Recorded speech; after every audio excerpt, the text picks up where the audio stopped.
Okay, so hey everyone, happy Monday night. Thanks for hopping on Team Connect. So tonight we are just diving into something together. I was actually talking with Victoria and with Kristen and talking about the Enneagram test. And I know it's something that comes up a lot. There's a lot of information about it. There's a lot of business coaches like Abby Kappa and others who have used this. And I've taken it, Victoria's taken it, and probably a lot of you have as well. And what we wanted to do is just dive into this together as a team so that we can better understand ourselves and each other, right? Because part of what's great about our team and our community is that we work together, and we can do that better when we understand how people work, right? How our brains work, how we're unique, and also just how we can complement each other and be more understanding. Because when we realize how we are and how other people are, it just helps us to have more compassion and to just work together as a team. So tonight we're going to talk a little bit about what the Enneagram test is. And then I'm going to be sending you guys out some resources. So think of tonight as kind of like part one. And then what we would love to do is to send you guys a free version of the test online. That's super easy and quick. It's not really involved. It took me maybe 5 or 10 minutes to complete. And then also a kind of like a worksheet that I made to just go along with it so that it's not just like, oh, we take a test and we're done, but you can actually think through the results, how it's going to impact your personal life, how it impacts your business, maybe some cautions or some blind spots that came up or things that, we're like, wow, I really want to work on that. So I do have a little worksheet that I will send out as well. And I also have a PDF that was just super helpful in explaining like what the Enneagram is, what it means, what your number means, all that kind of thing. So I'm going to go over the basics. We'll go over an overview tonight, and then we'll be sending out the resources. And that we would love to do next week is to hop on and just share thoughts and maybe share if you want to share any insights, what your score was. That way we can have some discussion about it as well. So I'm going to give you an overview, and then Victoria is going to be talking about how that Enneagram can help us grow as leaders. All right. So we kind of have a whole lot of information coming at you tonight. So let's start with just what is it? What is this Enneagram test? So it is a personality test, but there's a real distinction over this test compared to others like the Myers-Briggs, the DISC assessment, which I did when I was working in the hospital. Like as leaders, sometimes you do these personality tests and they all have some value and they all have some drawbacks. There's no perfect test. And I'm going to get into some of the like cautions with this too. But what's unique about the Enneagram is that instead of focusing on what you do, it focuses on why you do what you do. Okay. So it's kind of getting to the why behind why you do what you do. It consists of 9 different numbers, and each number represents a different core motivation and a core fear that drives the decisions you make, whether or not you're aware of it. Okay. So every one of these numbers, when you take the test, it's going to say like, okay, you're a 9, you're a 2, you're a 4, whatever it is. With each of those, there's a core motivation. So what motivates you? And there's a core fear, which is kind of like what paralyzes you. Okay, so why does it matter? Why would we do this? Why are we interested in it? The real why behind it is it helps you develop compassion for yourself and for others. That's really the goal here. It's not to pigeonhole you or to make it, make someone's personality less complex than it is, because we know as human beings, we are complex creatures. There is a lot more going on than any one single test can tell us, but it's to develop compassion so that we can work better together as a team and understand each other. It helps you see some of the parts of yourself that you can't see without internal reflection, right? In order to be aware of our blind spots and our fears and our motivations, we have to slow down and get introspective and notice this thing. So this whole thing gives you a blueprint for growth. It's not to look at your number and then make excuses. Well, I'm the way I am because I'm a 1. No. It's saying, okay, as a 1, I know these are some of my limitations. And so this gives me a blueprint for growth. Okay. So a couple of basics. I want to start with a big caution Your Enneagram number does not define you. Okay. This is the big danger with any kind of personality test, is it's going to give you a result, right? It does not define you. Just think of it as something that's going to give you an opportunity to dig deeper and to grow. All right. It does not define you. Remember that this particular test, it's based on why you do what you do. Okay. So it is different than other tests. Two people with the same number are not going to be identical twins. Okay, so there's 9 numbers. If Audrey is a 4 and Fern is a 4, it doesn't mean that they even are super similar. It just means that for this test, they have the same number. You're going to find people that have the same number who are very, very different. And that is totally fine. The goal is not to like find all the 4s and huddle together. It's about to leverage our differences to serve the team, serve our downlines, and just kind of understand each other better. Knowing your number is not the end. It's the beginning. It's really the beginning of a time of reflection and digging deeper and finding out, what are my core motivations? What are my fears? With this particular test, your number doesn't change. So with other tests like the DISC assessment, you can change over time. This one, you really don't change. So if you're a 3, you're pretty much always a 3, even as you grow. Another important caution is you can only get an honest result by answering the questions honestly, right? This makes sense. It's obviously based on an algorithm. So you have to answer the questions honestly, and don't think about, who I wish I was or who I want to be. It's who I actually am right now. Okay. So if you're answering a question, just be as honest as you can, and that will give you the best possible result. Another interesting thing is that if you're looking at this kind of web of numbers, and Victoria's going to screen share in a minute and we'll look at it, and you think, yes, like that's me, I'd love to be that number, it's probably not your number. I just thought that was funny. Like the thing you want to be on it is probably not what you are. So don't go into it with the assumption like, oh, I know I'm a whatever. No, just let it take the test and let it be. And don't be discouraged if you don't get the number that you thought you were going to get. You might not love your result. And that's because this growth stuff can be uncomfortable. So your result may point out something that you don't really want to deal with. And I'll give you a personal example. I'm a 1 on the Enneagram, which is a perfectionist / reformer. And with that, there is a flaw or a struggle with being controlling. Well, do I want to hear that? No, not really. But is it true? Yes. And that's an opportunity for growth. So when I say don't use it as an excuse, I'm not going to look at that and say, well, I'm a 1, so I'm bossy, and so I have to be in charge and you all just have to deal with it. No. What I can do is say, you know what, because I'm a perfectionist, I know that I have a tendency to hold the reins too tight. I need to make sure that I'm giving people opportunities to lead, and I need to make sure I'm delegating, because that's not going to come naturally for me. So you see the difference, how you can either use it as an excuse or you can use it as an opportunity for growth. Okay. So just some cautions there. I'm going to make sure that I hit them all before we look at the chart. Okay.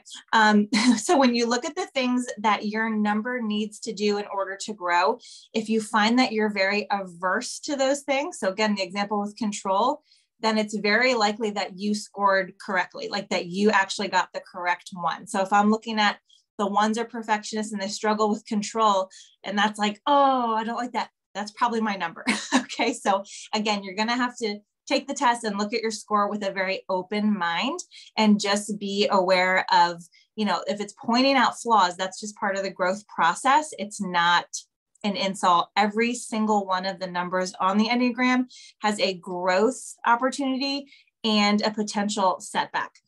So let's dig into the chart. Victoria, I'm going to make you the host, and then maybe you can screen share. Let me see if I can do this.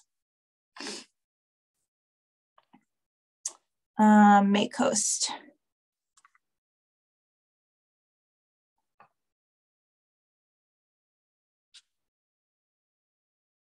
You're muted. I see your mouth moving. Yeah.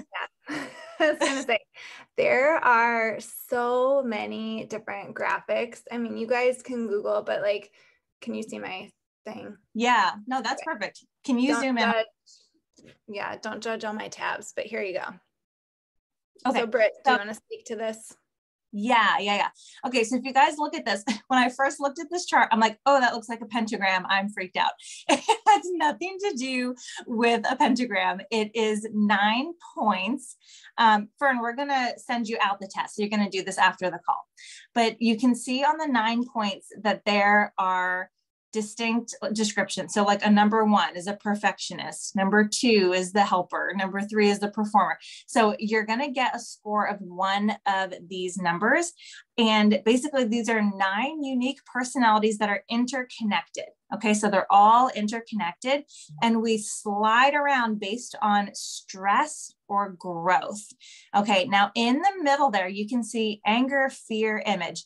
The research that I did divided these in a little bit differently, but you can see that there's 3 personalities in each category. So the one I looked at said gut, heart, and head. And so the top 3, the leader, the peacemaker, the reformer, were basically gut, or like they go with their gut instincts. They can struggle with issues of control. The right side of the circle, 2, 3, 4, that's the feeling triad or the heart. And those people rely on feelings and therefore can struggle with issues of identity. And then the left side of the circle, 5, 6, 7, are the thinking triad or the head. Okay, so gut, heart, head relies on the importance of their own thoughts and can struggle with issues of safety and security. So they're kind of grouped together. Again, once you know what your number is, it's not likely to change. It's pretty much, it is what it is. So you can see the names there, peacemaker, leader, generalist, loyalist, thinker. When you take the test, it will tell you more about each one. And another really cool thing is that you can see how they're connected. So if you look at a 1, which is the perfectionist, okay, top right, you see these little arrows, right? And it's connected to a 4 and it's connected to a 7. What this tells you is how you react in times of growth or stress, all right? So as I was digging into my results, I'm a 1. In stress, I slide down to a 4, and that shows up as me being moody and irrational. Okay, so that 4 characteristic comes out in a negative way for me. But in times of growth, I slide to a 7. And in growth, I can move from a place of being critical or cynical to being more spontaneous and joyful, like a 7. Okay, so that's what the interconnecting things mean. It means if you're an 8, you're going to slide between the 5 and the 2, depending on stress and growth. Again, this is a tool. It's not going to explain every single part of your personality. People are very, very complex. So it's not just this is all you are. This is just a way to kind of understand some of your motivations, maybe some of your fears, maybe some of your gut reactions, and then help us be more compassionate toward each other and better communicators. Okay, so that is the goal. Victoria, since you are the host, if you want to just flip your screen around and talk to us about how this affects leadership, that would be awesome. All right. And I will just say real quick, I typed in the chat, like Chad and I tested the exact same, and we won't touch on like wings, but we were even like Enneagram 2, wing 3, but we are totally different. And like, there's so many layers to the Enneagram. But I won't get into it, but like, yes, just as we continue to learn more about Enneagram, I can share more about that, but we are totally different. And I was stunned that we were exactly the same. So anyway, just a little side note, but as Britt said, this is really to just develop us as leaders and really help just to be compassionate and empathetic and work together. Because I feel like when we understand each other and have that compassion, you mesh better together. You might be a little more understanding and things like that. So leading others starts with leading ourselves, right? We must be committed to this personal development. And we hear this all the time. We've got to invest in personal growth, right? If you want to have long-term sustainable success, it starts with us. But there are some paths that are like for personal development that are much more direct than others.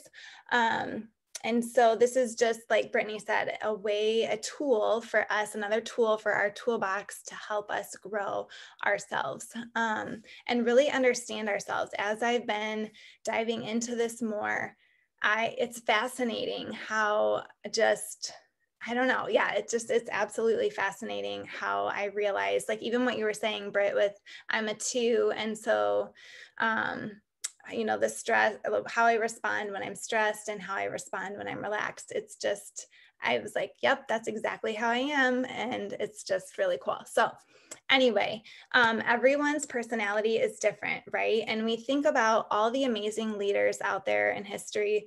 Like, for example, some leaders like Steve Jobs, he is very different from how Bill Gates leads. And it pays to know the differences, especially when it comes to your own leadership and how you want to lead and how, your team might be perceiving you and things like that. So Britt she's already talked about detailing the 9 basic personality types.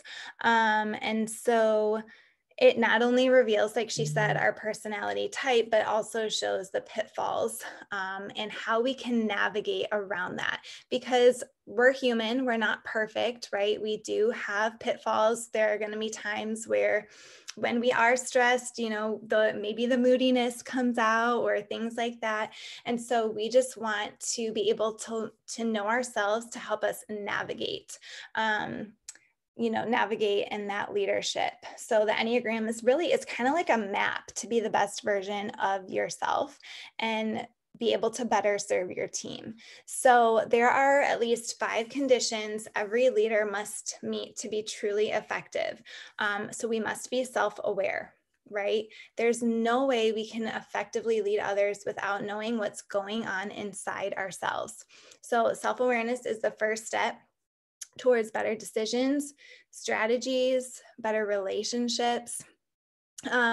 Our drives, our emotions, our fears, and even things, mistakes that we make affect our leadership, whether we like it or not. So the Enneagram goes beyond our appearances and behaviors and helps us really kind of dig deeper into our own minds and hearts so that we can really, again, use that to help better ourselves and our teams. The second thing is that leaders must know what drives them. So it's critical to know why we do what we do. So for example, the 9 types, like I'm a 2 on the Enneagram.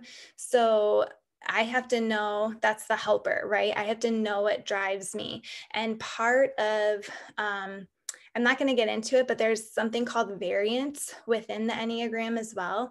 And what I learned is that I'm very tribal. So I need a group of people to be around and things like that. That's what drives me, is having like a core tribe of people. Whereas Chad, he is very much like he likes one-on-one relationships, and he has maybe one strong relationship, and that's a different variant. Even though we're the same Enneagram, we have different variants. So it's important to know what drives you so that you can, again, there's the why is the same behind this, but I thought that was interesting. The third thing is that another 2, a helper, Shannon's a 2. Okay, so the third thing that leaders must be committed to is growth. So once we know our type and our downfalls, we can discover how to overcome them. So another tool that's really great for this is Strengths Finder that reveals like our set personalities. That's another good one. But I love how the Enneagram is very dynamic, and it shows us how we function.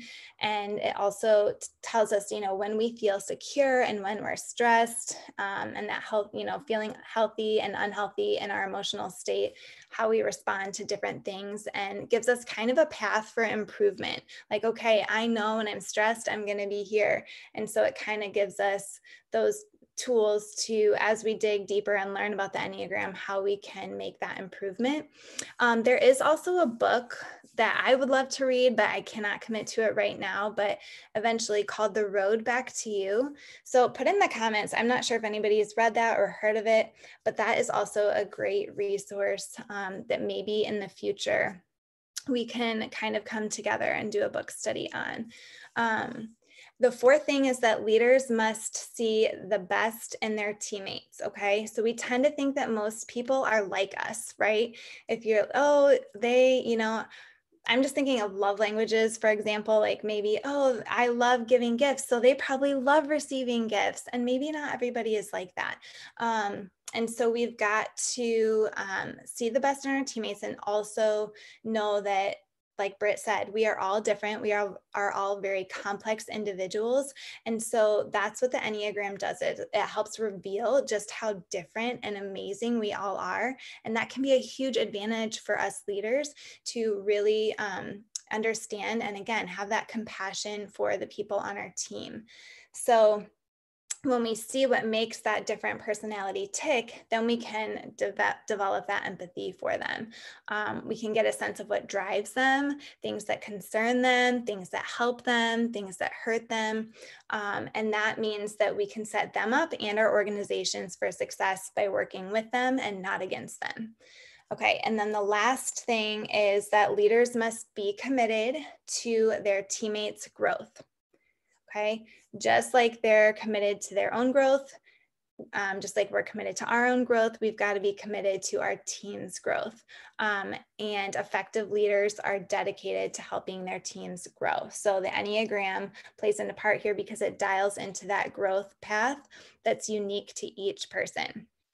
So imagine being able to coach your teammates with that kind of, it doesn't necessarily have to be a guessing game. You can, okay, they're this Enneagram. So, and, obviously you would want to have conversations with the person too, and not just assume, like Brittany said, okay, they're a 2, they're like this, because they might not, be totally like that. So that's where communication plays a big part of things as well. But it can help, with coordinating projects and team calls and wellness events and all the things. So when we see what makes different personalities tick, then we can just use that to help grow our team and grow as individuals and all together at the same time. So that's what I have about leaders and how it can be helpful for us. That was great. Thanks, Victoria. And yeah, this popped into my head as she's talking, like there's not good numbers and bad numbers, right? Like every single one of these is unique and has a strength zone and a weakness zone. And so don't feel like, oh, I wish I was a 9. No. And what I'm excited to see is that as we take this as a team, I can't wait to see kind of where everybody lands, because the beautiful thing is that if we have all different personalities represented, we are going to function so much better and be so like just an efficient team and, be able to reach all these different kinds of people. If we were all ones, it would be a disaster, like it would just be horrible. So don't think like, oh, I wish I was something else. We need everybody. We need all the unique personalities. And I truly believe that God puts teams together and people together, brings us into each other's lives to complement each other. And so I'm really excited to just kind of see the results and see where everyone lands. So we had Kristen Thornton here be our guinea pig. I asked her if she had ever taken this test and she had. So I said, okay, would you take it and then be willing to just like offer some quick insights just from kind of taking it for the first time? So Kristen, did you want to share? Yeah, it was super fun actually. Honestly, it was really quick, and I actually took it twice just because I was curious if anything would change, and my numbers stayed exactly the same. I know my answers probably differed a little bit, but it still stayed. I am a 2 as well, for those 2s out there. But what I really liked about it was how in depth it can go. Like it reminded me of an onion. Like there's so many layers to it, and like once you take it, then you have like this option to click on this and like read more into this layer, and then this layer, like the variants that they were talking, like you guys were talking about. And then there was like the chakras and like this, it was just really super interesting to me because I'm like, oh shoot, I kind of do that. Oh, yeah, I kind of respond that way. And I never thought about it like that. But yeah, I just thought it was really cool. I liked it. I think it'll be really helpful too, because the whole conversation that started with us was because I asked them what their love languages were. Because I'm like, I just want to, how do we work together better? How can we grow better together? And then we all got into mindset of let's try the Enneagram because it has so many other layers and it can tell us so much more than just a love language or anything else that is out there. But I really enjoyed it and I really liked it. And I'm looking forward to hearing what everybody else is, what number they are. Awesome. Thanks for being our guinea pig, Kristen. Welcome. It's really not a bad test. It's not hard to take. Like it's very quick. The questions are easy. You're not going to like cry taking it, I promise. So we did super good sticking to 30 minutes, by the way. I'm just like really proud of us right now. It's only 8:28. So the game plan is that I will send out the link to a free test. So you guys can take it, get your scores. Again, as you take it, just be honest. Don't think about who I want to be, just who I actually am right now, how I actually respond in the real world, and jot down your score. I'm going to send you a little PDF where you can just maybe reflect and write some things down. And then if you're willing to share, I would love next week for us to hop back on and just share insights, thoughts. You can even put in our 2022 chat, just, what your score is. And it'll be cool to compile it. Again, if parts of this resonate with you and parts of it are like, oh, I don't know, that's fine. You can totally take it and ignore the variant thing or ignore the wing thing, right? You can just take it and whatever piece of it is helpful to you, do that piece. Okay. So a lot of you already have your number, which is great. I can't wait to talk more about it. Oh no, okay. I put in there, sorry. I asked him on a scale of 1 to 5, what is your familiarity with the test? Oh, okay. Yeah. Gotcha. I thought everyone was like telling me their number already. I was like, oh my word. Sorry, I was curious. I'm curious. Cool. Yeah, cool. Okay, so we will send those things out and then next week we will kind of reconvene and just have discussion about it. Again, it does not define your entire person. It's not a flawless test. It's just a tool. Okay, so think of it as a tool to just self-evaluate, see some of your strengths, see some of your weaknesses. And then our goal is just to use that to, number one, be more compassionate with each other, with ourselves, and then grow and serve better as a team. So I'm super excited. I'll send this stuff out. And thank you, Victoria and Kristen, for helping facilitate the conversations. It was great. All right, guys, have a wonderful night. See you later. Bye.